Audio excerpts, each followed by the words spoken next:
Okay, let's try this again. Hi, I'm Lulu. It's still Wednesday, and this is Geeks of the Week. I'm already filming this for a second time, so I'm already pissed off. I'm filming this selfie style, lazy style, partially because it's almost 11 o'clock at night, and I'm still incredibly pissed off at my laptop for making it impossible for me to get a video up last week.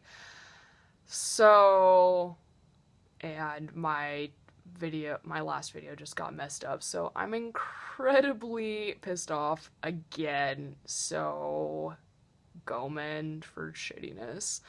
Uh, Gosh. Okay, well, the cool thing is that part of the reason I'm back so late is because I got to do something kind of cool.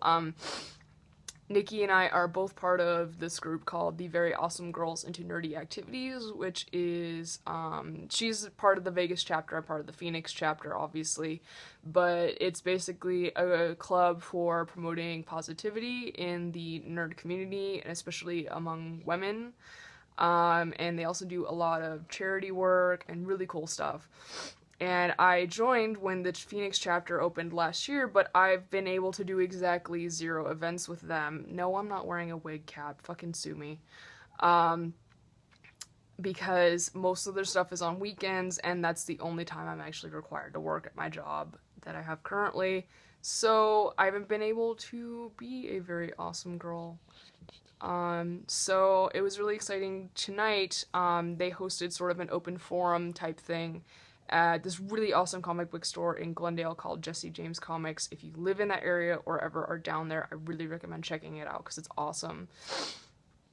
And we just talked about cosplay issues in the community and with the intention of making a PSA to come out before Phoenix Comic Con, like 2 months from now, something like that.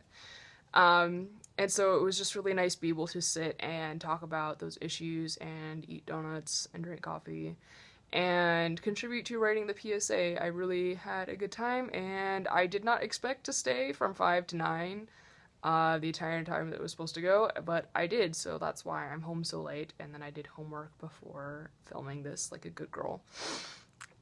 My video last week was basically just sobbing about Winter Soldier, and the other geeks basically said everything I could have said about the movie. If for some reason you don't follow me on Twitter, then you probably have no idea how much I love this movie. I actually went and saw it for a second time last weekend, which is a pretty big deal because I almost never see things twice in theaters because I barely go to the movies to begin with. So, I really love this movie, and I'm really hoping I can find an excuse to go see it a third time, because so many feels. Um, Steph and I and our friend Petra, who was our candlehead when we did Wreck-It Ralph Sugar Rush characters at Fanime last year, we've basically, like, for the past 2 weeks have been, like, crying to each other about Steve and Bucky and sending each other lots of things that make us sad and also happy, but mostly sad.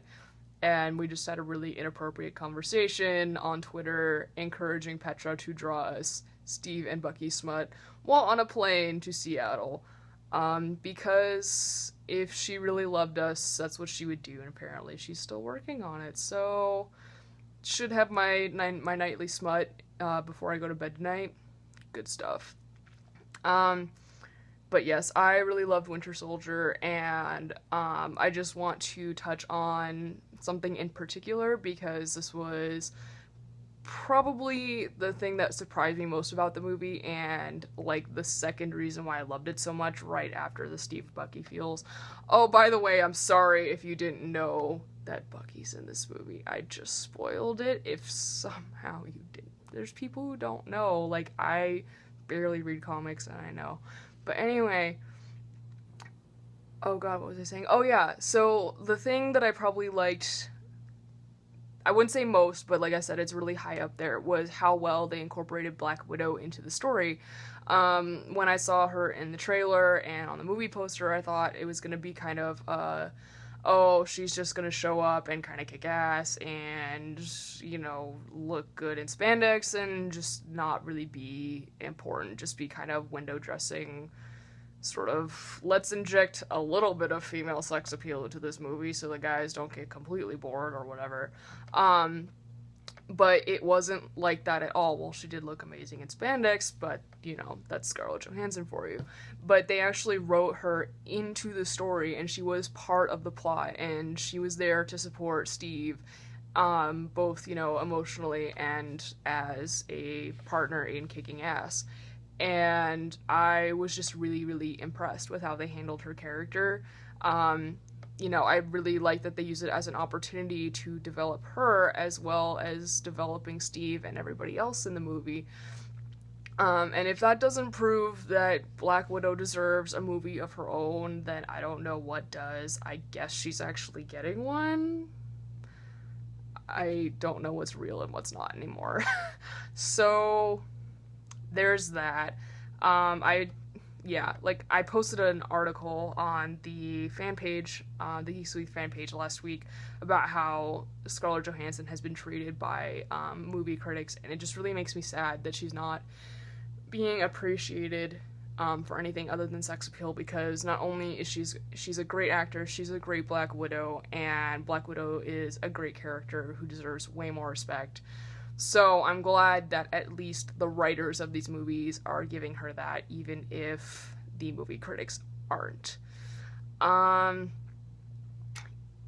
guess in other news, you might have noticed that the background is a little bit different. Last Sunday, I went kind of crazy and finally decided to move all of my sewing stuff into the living room and move my couch into my bedroom.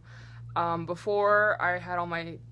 I was basically, my bedroom was a sewing studio with a bed in it, and it was pretty crammed, and it gets really hot in the summer, and so I was like, I wonder if I could just move everything to the living room, and that's exactly what I did. So now I have this really nice, spacious sewing studio. You can see I have my vacuum, very important, my dress form there, most of my figures behind me. No, this isn't all of them. No, I don't have a problem. Some awesome art, Saber Lily and Miss Marvel, and my Gaga poster. So I will take you guys on a tour of it like Steph did when she reorganized a couple weeks ago.